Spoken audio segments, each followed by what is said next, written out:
Oke, saya ingin bertanya ke Prof. Kakak dan Ko Andri sih. Jadi tadi disebutkan juga kalau di Indonesia itu investor masih sedikit dan banyak masyarakat yang skeptis gitu ya ke kripto atau stok. Nah pertanyaannya, apa sih hal utama yang menyebabkan itu?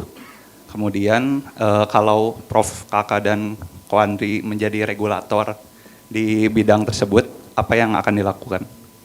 Oke, kita sistemnya langsung dijawab aja ya biar nggak lupa. Langsung aja ke Andri dulu. Kalau saya, mungkin ini kenapa di Indonesia itu dikit karena mungkin nggak diajarin di sekolah ya. Jadi terus udah pertama nggak diajarin ke sekolah, kedua itu sekolah itu sebenarnya ngajarin kan kita jadi karyawan yang baik gitu loh, bukan jadi orang kaya gitu loh. Jadi jadinya kebanyakan itu orang di Indonesia itu nggak tahu. Kalau misalnya saya dulu sekolah di Indonesia kan selalu ajarannya ya sekolah yang pintar ya, nanti udah gede bisa kerja di perusahaan yang bagus, ya udah kaya gitu. Tapi kan kenyataannya nggak kaya-kaya gitu yang saya jalanin gitu loh.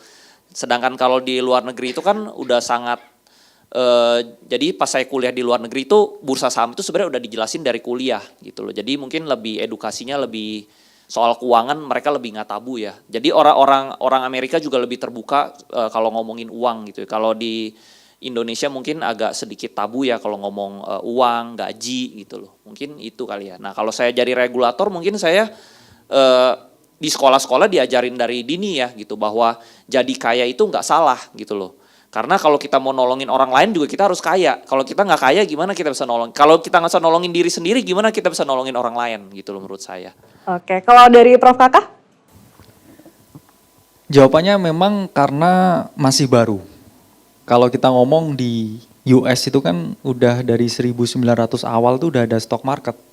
Di Indonesia baru tahun 95 ya, Jakarta Automated Trading System ya, JATS itu live. Dalam artian kita masih di era 30-an tahun ya. Kita bisa trading mobile, electronic system base, masih baru. Dan faktanya juga yang kedua itu adalah orang yang punya testimoni negatif tentang pasar keuangan ya, nggak cuma saham, nggak cuma kripto ya, forex dan lain sebagainya ya, pernah kalah dan lain sebagainya, itu kemana-mana testimoni negatifnya. Jadi karena word of mouth negatif ya, mereka yang pernah kalah trading ABC itu tesnya negatif ke semua orang. Itu yang menyebabkan ada yang namanya mental block yang luar biasa besar ya di masyarakat kita. Karena apa yang cuan tuh selalu diem, nggak mau kasih tahu temennya. Di Indonesia begitu. Kalau cuan dia diem itu karena dia nggak mau temennya juga dapat cuan yang sama. Tapi nanti kalau dia kalah, wah, semua orang diceritain. Bener nggak? Nggak mau ngaku ini kayaknya. Ya tapi itu benar ya, itu benar. Itu sangat benar. Sangat benar sih. Oke, jadi sebagai regulator berarti apa yang mau dilakukan? Sama kayak Bro Andri tadi, membuat kayak market itu hal yang normal. Dan kita harus menormalisasi kerugian, menormalisasi kegagalan. Karena itu kan bagian dari proses. Ini yang selalu menurut saya pribadi ya, terlalu kritis ke orang-orang pelaku di pasar keuangan, padahal di dunia nyata ini juga sama. Dalam artian kalau orang coba pasar keuangan, forex, saham, kripto, apa-apa, rugi, itu tuh kayak, tuh kan kamu saya bilangin, jangan main-main gitu. Padahal mereka suruh keluar jualan es teh di luar juga belum tentu laku, terus rugi semua juga. Tapi kalau di sini, at least saya masih bisa pegang handphone, nih, Bitcoin crash kan, saya masih bisa klik sell kan. Berbeda dengan yang keluar bikin bisnis. Mereka udah sewa tempat, bayar karyawan, nggak bisa sewaktu-waktu di cut loss. Tapi mengapa ya kesannya terlalu tajam ke para pelaku keuangan, padahal kita melakukan hal yang lain lah, kamu jadi pelukis, kamu jadi aktor, kamu juga belum tentu berhasil. Sama juga dong di market. Maksudnya kalau semua orang di market pencet terus kaya ya, nggak ada yang kerja ya, nggak ada yang jadi presenter kayaknya. Wih, percaya ya presenter, lo enggak. Oke Mbak Atin, semoga terjawab ya. Siapa lagi mau bertanya? Silahkan Mbaknya. Dengan siapa? Oke, makasih Kak. Aku Sonia Kak, mau tanya sama Mas Kalimasada gitu. Mas, tadi kan kita ngomongin soal emas juga ya, gitu. Kebetulan aku gold flipper, aku main di emas. Jadi sebenarnya aku pengen nanya gini, kalau emas itu kan kelangkaannya jelas ya, kayak dia ditambang langka gitu. Ya. Nah tapi kalau misalnya di kripto itu gimana sih kayak letak kelangkaannya gitu. Nah, apakah yang karena jumlahnya dibatasi algoritma atau ada faktor lain? Itu aja, thank you. Dengan siapa? Sonia. Mbak Sonia dari mana? Dari Jakarta. Oh, dari Jakarta. Oke, silakan Prof. Raka langsung menjawabnya aja. Ya, jadi saya invest emas tuh karena emang biar bisa dipanggil Mas Kakak gitu.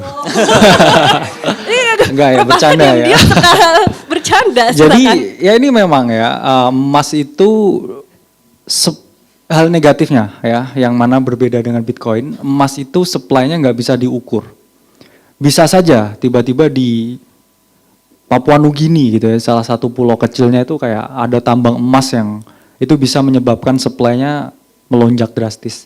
Atau tiba-tiba ada asteroid yang jatuh ke bumi itu isinya emas semua, supply-nya emas itu juga akan naik luar biasa sehingga dia relatif value-nya ya itu akan jauh lebih berkurang ya, supply and demand. Bedanya dengan kita ngomong Bitcoin lah ya, karena cuma Bitcoin yang 21 juta ya, dengan mekanisme proof of work yang dimiliki Bitcoin itu sampai seterusnya ya 2140 ya selesai ditambang itu jumlahnya tetap.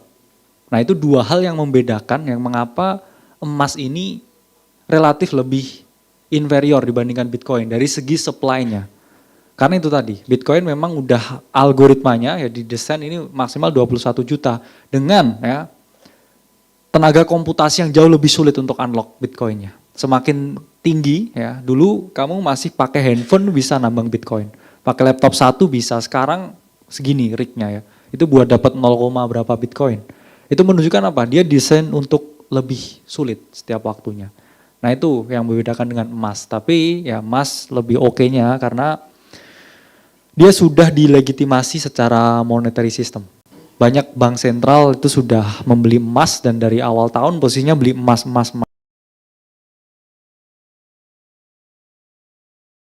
Lebih dilirik ya emas itu dibandingkan Bitcoin ketika ketidakpastian global. Karena orang beli Bitcoin itu masih semi-semi ya. Bitcoin itu di luar miripnya dilihatnya itu seperti tech stock.